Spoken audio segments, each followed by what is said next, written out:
we found out, and what is most significant about the whole story with the Manafort arrest and the Mueller investigation? So Robert Mueller has been systematically trying to build a case that gets to the center of whatever the scandal is about Russian influence, Russian collusion with the Trump campaign in this last election.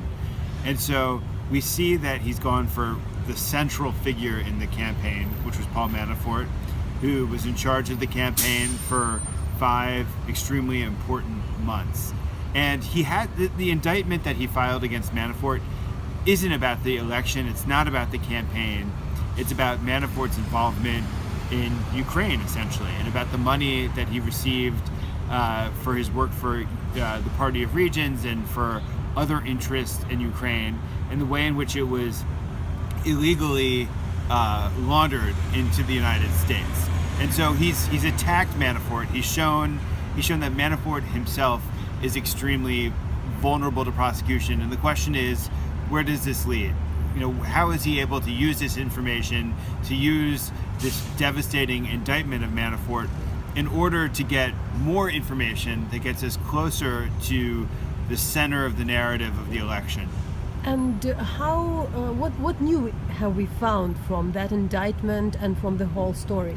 Right, so we know... it was not a surprise for us that Manafort was dealing with Yanukovych. No, of course, but it's one thing to suspect somebody of laundering money and to suspect that they were avoiding taxes, to suspect that they were operating through shell companies, and we knew that, but we didn't know the scale, that there was $75 million that he was laundering, that he had in these secretive accounts that we've been able to account for. And we didn't know that he was technically guilty of breaking the law. And so that's the most important thing, that he seems like he's technically guilty of breaking not just one law, but like a whole series of violations that make him extremely vulnerable. How much do we know about the real involvement of Manafort into Yanukovych activities? Right. What can we really prove? Because, a consultant, it could be different things. So how engaged? What do you know? So this indictment didn't really reveal a whole lot about Manafort's place within the Yanukovych universe, but we don't need to know too much more than is already established in the public record, which was that he became a central advisor to Yanukovych following the Orange Revolution, when Yanukovych was trying to reinvent himself as a politician, that Manafort was the chief architect of that reinvention.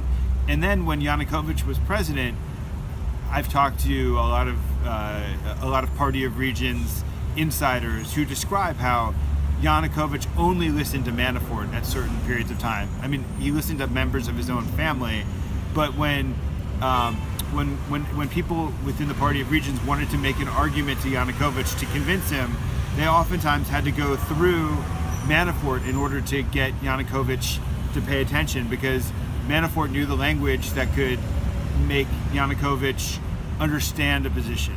We know that in the debate over the European Union, Manafort was intensely involved and was trying to. He claims he was trying to convince Yanukovych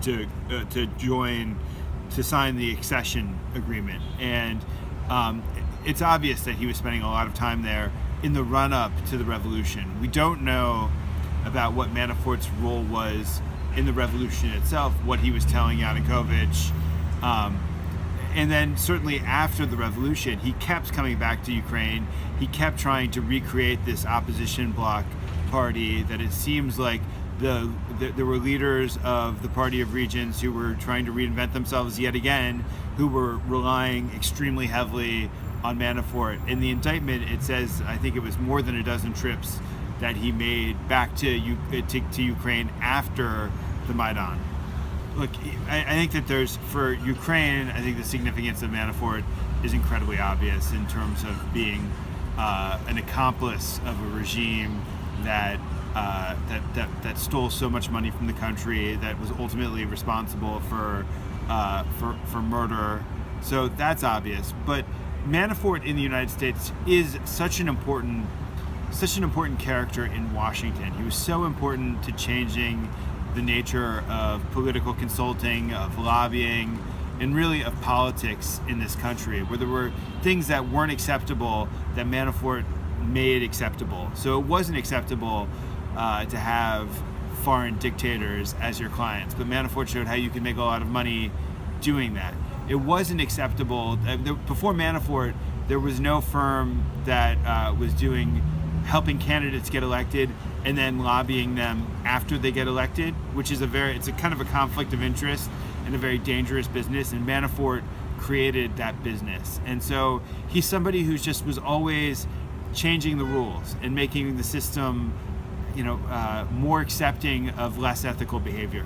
What do we expect else from the Mueller investigation? I understand I'm not about the speculation, but really how you also speak about these kind of things, the criticism to Mueller investigation, which is there on a lot of other media, even the ones like the Wall Street Journal, because I'm also asking that because if you're outside of the States, it seems like what a big story. Yes.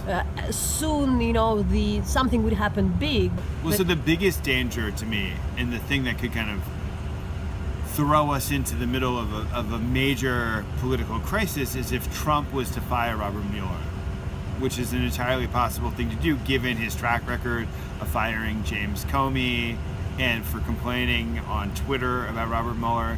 And you can imagine it happening, that he decided that there was, so he was getting close to being prosecuted, and you could imagine that he would fire him. And I know that sounds maybe like not necessarily the most plausible scenario at this moment, but it is a plausible scenario. And if it were to happen, it would be an extremely large test of the Republican Party to see how they would respond, because this process was set up to be outside of politics, to be outside of the bureaucracy, to be a process that was very, very legalistic.